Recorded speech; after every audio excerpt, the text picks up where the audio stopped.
ملي كنجيو نهضروا على الطاس، فبزاف ديال الناس كيبانوا لك بانهم عايشين في شي عالم اخر، عالم موازي اخواني. وفوق ما كتقرب لشي بطوله كتسالي بطبيعه الحال، ولا بشي بطوله كتبغي تبدا، فكيبانوا قرارات جديده ديال الطاس، وكتبان بان الطاس فقط كتماطل وما بغاتش انها تقول وتعترف بان المغرب هو بطل كاس افريقيا 2025. ولكن اليوم اخواني عندنا الجديد، وكيبداو يخرجوا علينا بشي قصص اللي حامضه اخواني، بحال كتشوف شي قصص غير كيالفوها. وانا كنتصفح مواقع التواصل الاجتماعي، فكنت كنشوف واحد الفيديو ديال شي واحد الاعلامي معروف اخواني، السيد جالس بواحد الطريقه عاديه كينشر واحد الكذبه اللي بطبيعه الحال ولا عندهم شي حاجه عاديه انك تنوض وتبدا تصيفط في الكذوب، يعني شي حاجه سهله. فبطبيعه الحال العقل ديال الناس ما كيتقبلش هذا الشيء، وكيشوف بالحرف بان المحكمه ديال التحكيم الرياضيه طاس غادي ترجع اللقب ديال كاس افريقيا للسينغال. يعني هذا السيد ملي جيت نبحث في الهضره ديالو والكلام ديالو واش فعلا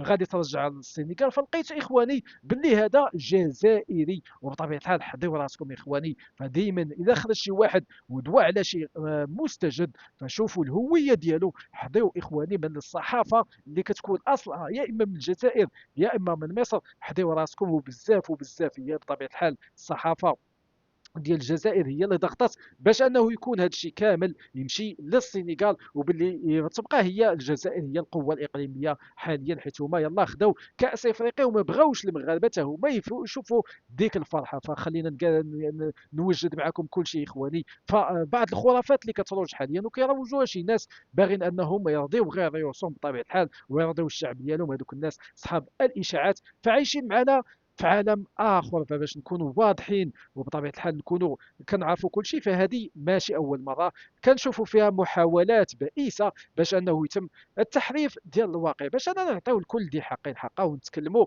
وفقا لذاك الشيء اللي كيتم التداول ديالو في الصحف اللي عندها فعلا مصداقيه كبيره. فخلينا نرجع معكم اللور اخواني ونشوفوا اشنو كيقول القانون الرياضي، حيت الكره اخواني ما كتدوش بالعاطفه، ما كدوش غير بداك الشيء اللي بغينا. الصحافه ما ليها حتى شي حاجه بطبيعه الحال. القانون الرياضي الصريح ديال الطاس هو اللي غادي يحكم هنا. فالكره اخواني ما كتمشيش بطبيعه الحال العاطفه كما قلت لكم. كاين اخواني جوج ديال المادات، جوج ديال المواد، 84 الماده 84 والماده 82 من القانون ديال لجنه الانضباط التابعه للكاف. فهاد القوانين اخواني واضحه بزاف، ما نقدروش اننا نخبيوها ولا نغطيوها، فمكتوبه اخواني بواحد الخط واضح بطبيعه الحال، وما نقدروا نبدلوا فيها حتى شي حاجه. فالقانون كينص علانيه على ان اي فريق كينسحب من شي ماتش من شي مقابله رسميه فكيتعتبر مهزوم اخواني 3-0. وهذا الشيء اللي شفناه من عند طاس المغاربه. واليوم اخواني عندي لكم مستجد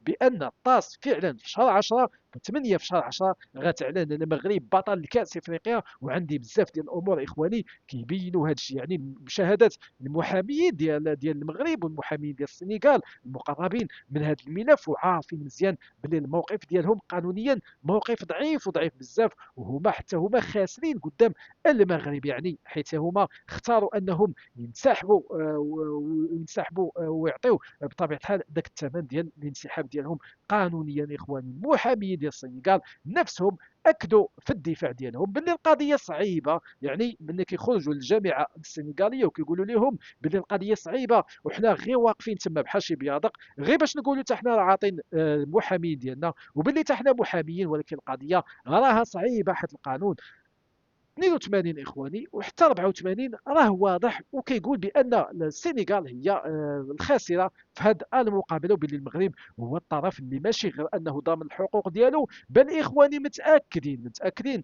ان القانون غادي ينصف المغاربه. فقانونيا كل شيء كيقول بان المغرب غادي يكون هو البطل الا الصحافه الجزائريه. فحضروا راسكم اخواني اخواتي حيت هذا الشيء راه ما بقاش كيدخل